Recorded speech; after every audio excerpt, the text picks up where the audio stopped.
Hola, ¿qué tal? ¿Cómo están? Un placer reencontrarnos aquí en Simple, en la pizarra de Pizarro, por supuesto, en Agricultura TV. Tenemos mucho para compartir en la jornada de hoy, por supuesto, con mi querido Pedro Pizarro. ¿Cómo le va? Gusto saludarlo una semana más. Hola Eugenio, ¿cómo estás? Un gusto conversar contigo, con quienes nos están siguiendo desde su casa, su trabajo, desde arriba del auto. Hoy tenemos una tremenda invitada, vamos a hablar de un tema sumamente interesante y también han ido pasando cosas, hay materias de ley que se han estado anunciando por parte del gobierno, o sea, tenemos mucho para hablar, así que muchas gracias por acompañarnos, muchas gracias a nuestro auspiciador y estamos acá nuevamente en Simple para explicar en forma cómo afecta el día a día, materias laborales y previsionales de cada uno de nosotros. Exactamente. Además, les queremos recordar que ustedes pueden interactuar con nosotros a través de nuestras redes sociales, hacer las preguntas pertinentes del caso, porque hoy día vamos a abordar temas realmente muy interesantes, porque como decía Pedro, tenemos una invitada realmente de lujo. Te cedo el honor de presentarla porque es una mujer que sabe muchísimo y que fue y ha sido muy importante en esta búsqueda de mejorar la calidad de vida de las mujeres. Efectivamente, tenemos una tremenda invitada hoy, una gran amiga. Está con nosotros María José Abud. Ella es economista de la Universidad de Chile, tiene un magíster en la Universidad de Columbia en Estados Unidos. Actualmente es investigadora del CEP y fue subsecretaria de la Mujer y Equidad de Género. ¿Por cuánto tiempo estuviste, María José, ahí? ¿Cómo estás? Un año. Hola, sí. Eugenio, Pedro, agradecer la invitación, saludar a todos los que nos están viendo. Y la verdad es que un honor poder estar hoy día conversando con ustedes y la importancia de poner estos temas de la mujer sobre la mesa. Así es. Bueno, el tema que queremos ver hoy día son brechas a nivel laboral, brechas salariales, que eso repercute también en brechas en lo que son pensiones y el acceso de las mujeres al trabajo, que sabemos que es un tema que se ha visto afectado de hace mucho tiempo y que en la pandemia también tuvo un impacto importante. ¿Qué se puede hacer? ¿Qué se ha hecho? Proyecciones. Es un tema en el cual tú eres la experta acá, así que te dejo ahí para que nos comentes cómo está ese tema. Bueno, la verdad es que yo creo que hay que separar la discusión de empleo en dos etapas, por decirlo así. Nosotros hoy día vemos que en la pandemia nosotros perdimos entre hombres y mujeres más de 2 millones de empleos.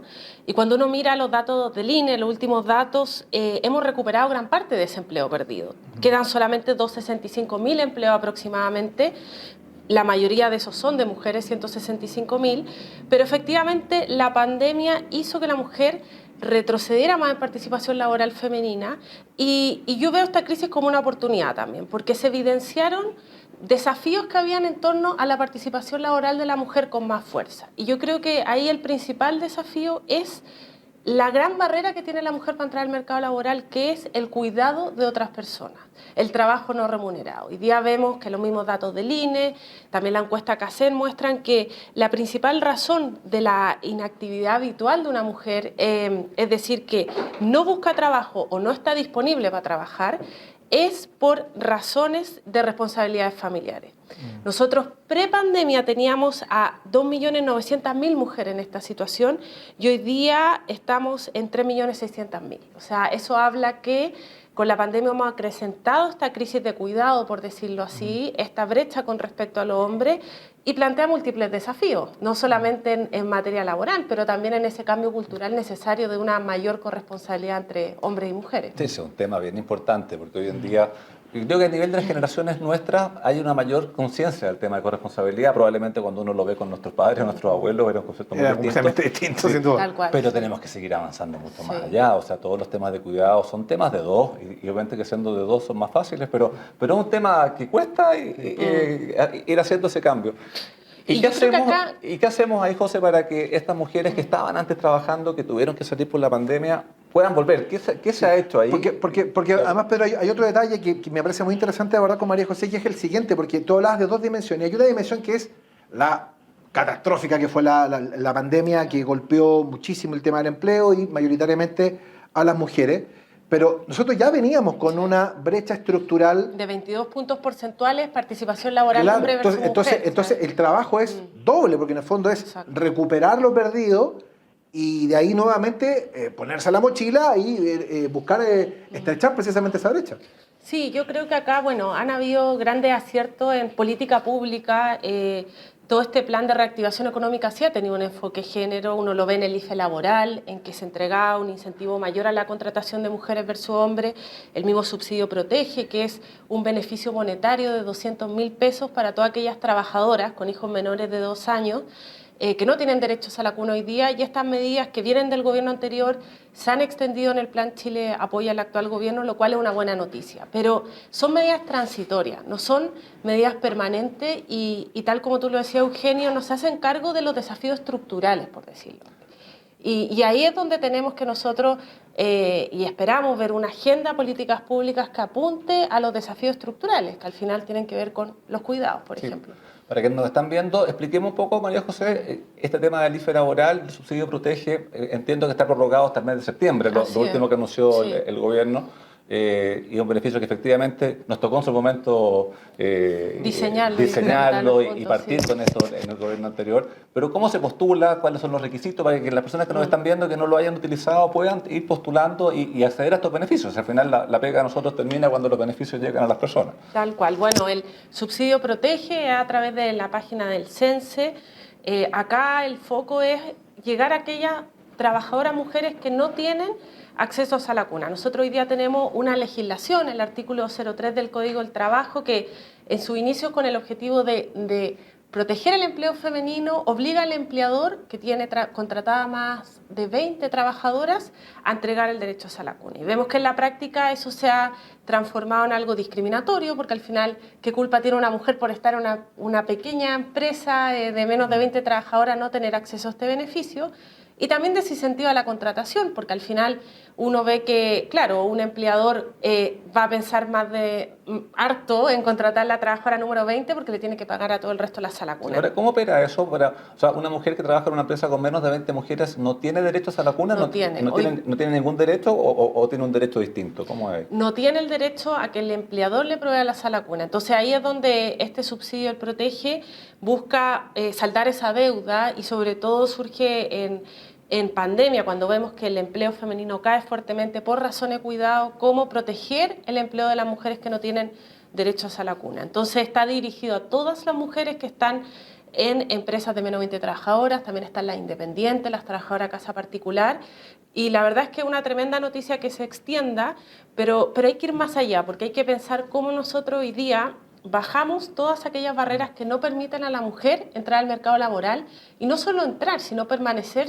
en él en iguales condiciones que el hombre. Porque la brecha no solamente es en estos 22 puntos porcentuales que vienen antes de la pandemia, que sitúan a la mujer como en un 49% de participación laboral versus un 70% del hombre, sino también en el mercado laboral. Nosotros vemos que las mujeres en promedio ganan un 20% menos que los hombres, la brecha salarial del INE, y también vemos que las mujeres, cuando entran al mercado laboral, tienen mayor dificultad para el crecimiento profesional laboral. Uno ve, y bueno, es una buena noticia que en los directorios IPSA llegamos a un 18% mujeres, que es una representación histórica de mujeres en los puestos de directorios, pero todavía en gerencia es al torno un 20% las mujeres versus los hombres. Entonces, hay hartos desafíos aún. Sí, pues ya también vemos que hay una brecha importante a nivel de salario, o sea, una realidad que se comenta habitualmente que en labores semejantes entre hombres y mujeres, en muchos casos el ingreso es menor en el caso de las mujeres que de los hombres, y eso también tiene una repercusión importante en lo que son las pensiones el día de mañana, porque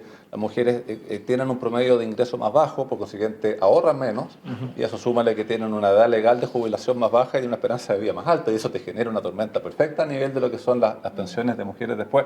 Eso de pronto se ha visto que se quiere como legislar el tema de igual trabajo, igual pago. ¿Es una solución real? ¿Se puede ir mejorando este tema a través de normas legales de ese tipo? Que yo creo que en la discusión de la brecha salarial hay que separar dos componentes, que al final es lo que hacen los estudios que hace uno cuando estudia la brecha salarial, que mirar qué corresponde a discriminación y qué corresponde a la distribución de la mujer en el mercado laboral, por decirlo así. O sea, si uno mira por el mismo trabajo, por igual valor, como uno le quiera definir, y controlando por todo el resto, es decir, cuántos años de educación hay, la experiencia laboral, vemos una diferencia en salario, estaríamos hablando que hay una discriminación por ser mujer. Y eso es algo que como sociedad no lo podemos permitir en ningún espacio, que exista una discriminación por el hecho de ser mujer. Y eso es algo que efectivamente ocurre, ocurre más en algunas industrias que otras y algo que es deseable de eliminar. La pregunta es cómo hacemos legislación o también cómo el empleador tiene un rol también en evitar estas conductas discriminatorias. O sea, pero perdón, María José, respecto a lo que tú estás diciendo hay un tema bien interesante porque yo no sé si a lo mejor lo tienen estudiado, seguramente es así, pero esta brecha se da a todo nivel. Estoy pensando, a ver, quizá en empleos más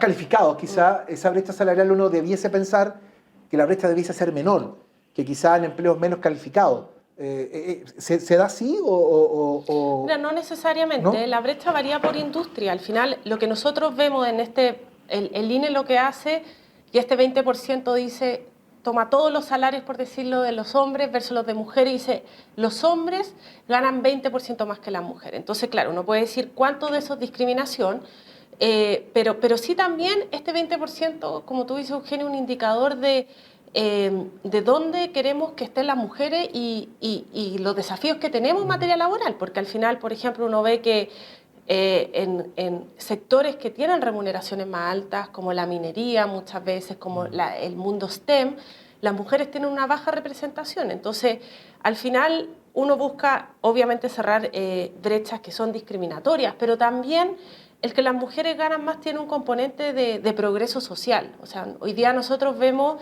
que la última CACER muestra que casi el 50% de los hogares en nuestro país son liderados por mujeres. Cuando uno ve cómo se distribuyen, estos están en su mayoría en los quintiles de menores ingresos, y muchos de esos sin un acompañante. Cuando hablamos de corresponsabilidad, para hacer corresponsabilidad se necesita un compañero, por decirlo así, compañera, y también la discusión de los ingresos de las mujeres no solamente es por justicia, sino también hay un componente de progreso, desarrollo como país. Hoy día las mujeres, las jefas de hogar tienen un rol fundamental en sacar de la pobreza a esos hogares, a esas familias, muchas veces lo hacen solas. Sí, y eso me mola también, que nos tocó en algunas giras que estuvimos, ahí habían rubros donde uno no se imaginaba mujeres hace tiempo atrás. Me acuerdo perfectamente una vez yendo a visitar una empresa minera en la región de Atacama y conducía un camión tremendo de estos que bajan también, de repente iba una mujer conduciendo y yo bajé con ella, y la verdad, y hace tiempo atrás uno no se habría imaginado. Bueno, incluso en la minería... Estaba el mito de que si entraba una mujer dentro de la mina ocurrían cosas no muy buenas. Hasta el 94 no estaba permitido el ingreso de mujeres por ley.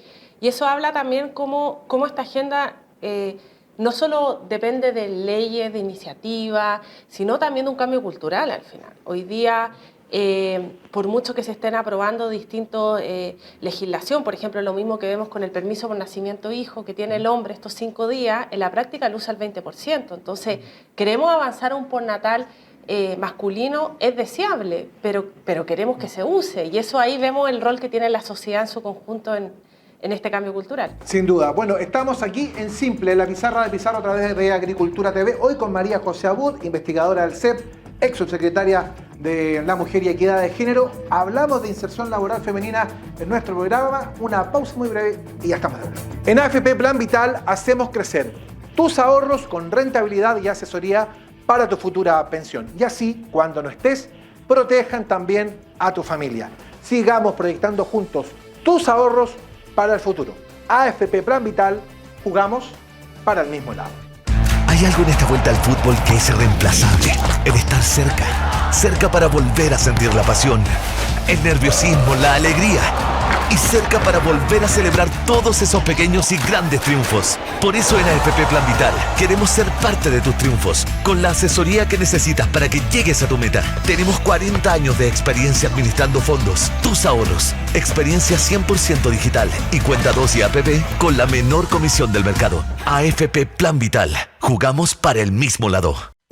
En AFP Plan Vital hacemos crecer tus ahorros con rentabilidad y asesoría para tu futura pensión. Y así, cuando no estés, protejan también a tu familia. Sigamos proyectando juntos tus ahorros para el futuro. AFP Plan Vital, jugamos para el mismo lado. Estamos de vuelta aquí en Simple, la pizarra de Pizarro en Agricultura TV, hoy con una gran invitada, la ex subsecretaria de la Mujer y Equidad de Género, hoy investigadora del Centro de Estudios Públicos, María José Abud. Hay muchas preguntas que están llegando a esta hora a través de nuestras redes sociales, pero antes quiero preguntarle una cosa a Pedro Pizarro a propósito de lo que estábamos conversando recién. Porque mencionaste el tema del aspecto de la mujer y el tema de la pensión. Bueno, en estos días se va a iniciar, si no se inició ya, una ronda de consultas que está haciendo el gobierno respecto a temas previsionales para intentar generar una reforma que ha venido discutiéndose hace mucho. ¿Cómo ves tú eso? Mira, a ver, siempre el diálogo es una instancia positiva, siempre es bueno poder escuchar a varios actores.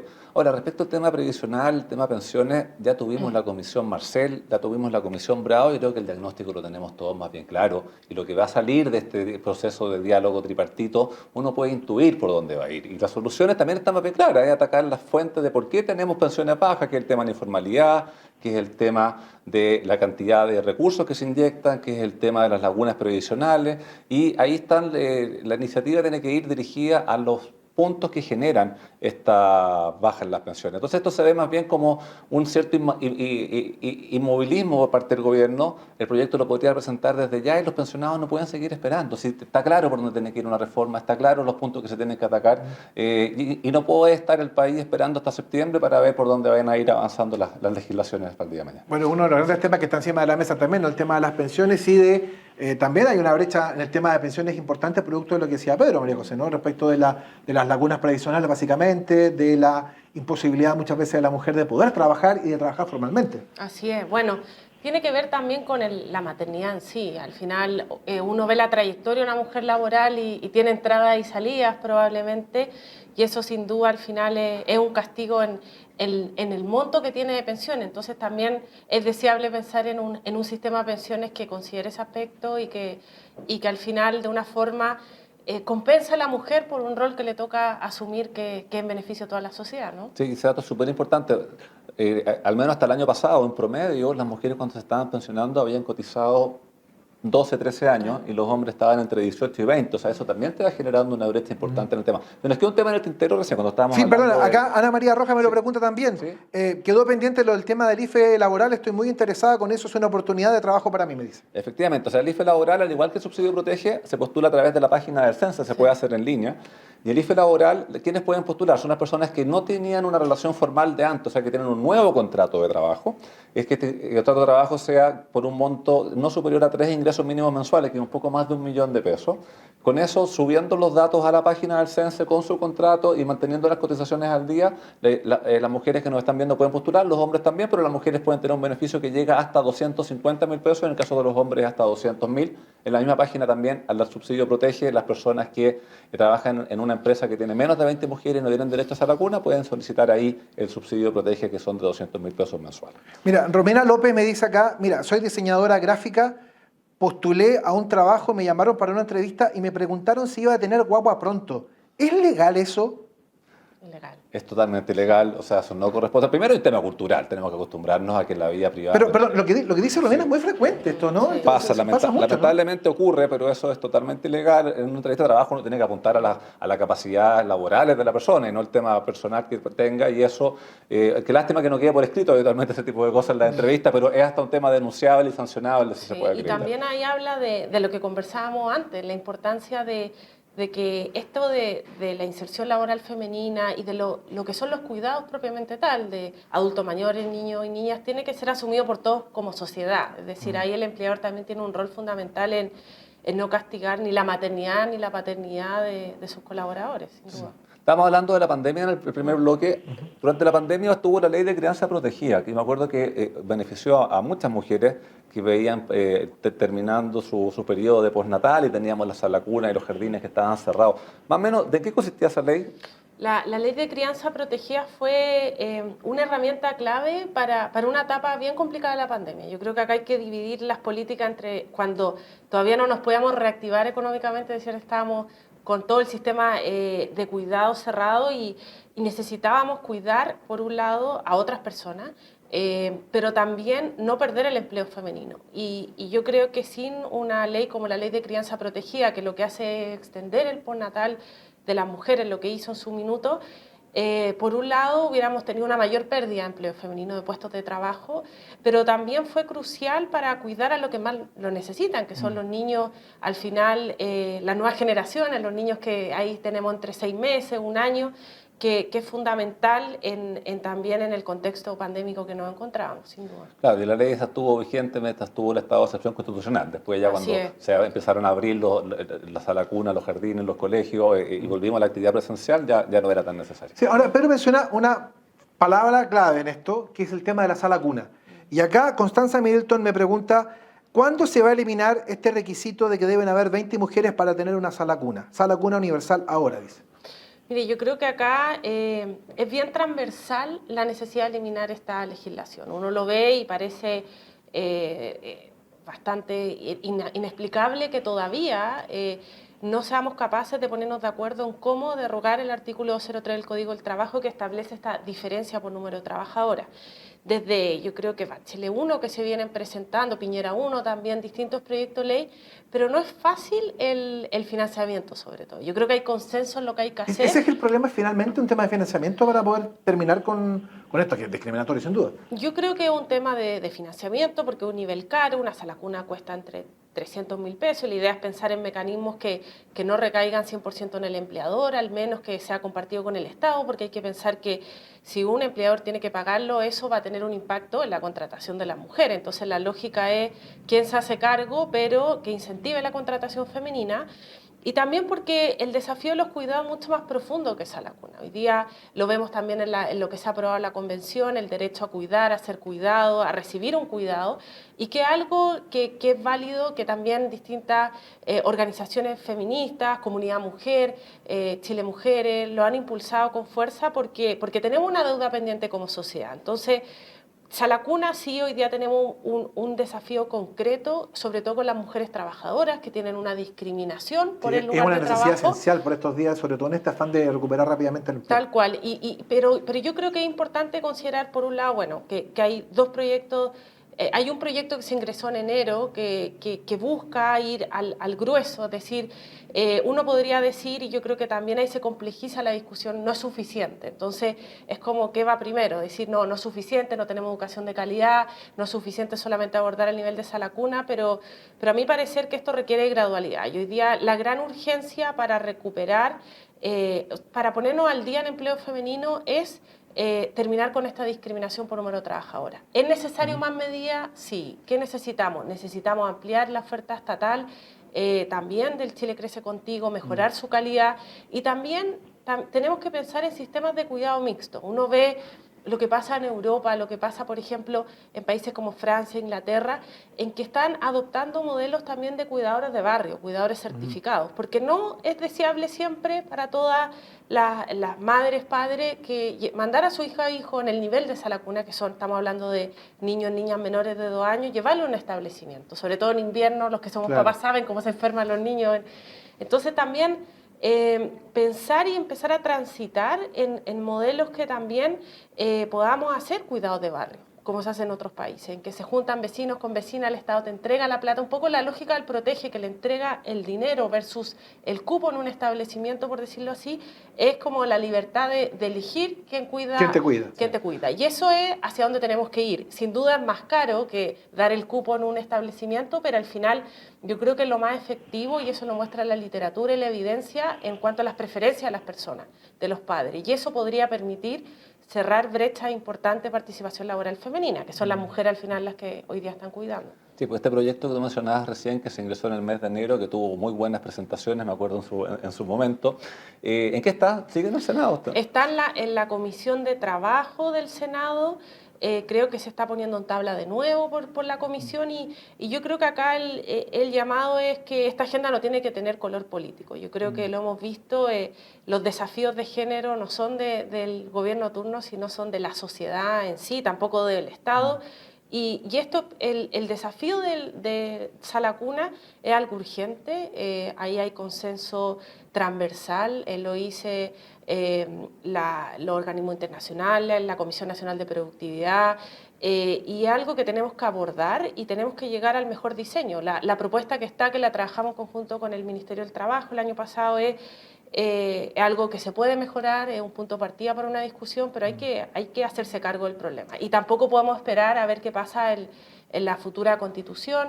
No podemos esperar hasta septiembre con esta materia. Así que para la amiga que nos estaba preguntando recién, ya sabe, dígale a su senador o su senadora que el proyecto está ahí y que lo discutan rápido, que cambien, que mejoren lo que se tenga que mejorar, pero que obviamente que tenemos que avanzar en eliminar este guarismo de este número 20 en el 203 y que todas las mujeres trabajadoras tengan este derecho a hacer la cuna o a cuidado conforme cada una de las madres elija.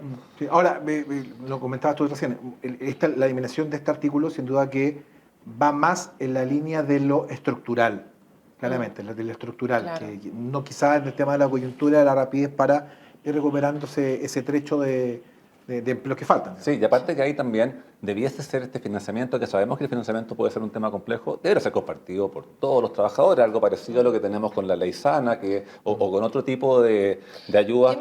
Tiene que tener una lógica de corresponsabilidad incluso en el financiamiento. Al final, Una lógica más solidaria, si lo llamamos en términos de discusión de otros porque al aspectos, final, ¿no? si uno lo mira, es bastante injusto que la mujer se tenga que hacer cargo de este costo, si el cuidado no corresponde a todo. Entonces, yo creo que también hay que mirarlo desde el punto de vista que esta no es la única solución, es un paso importante, no el primero, pero tampoco el último.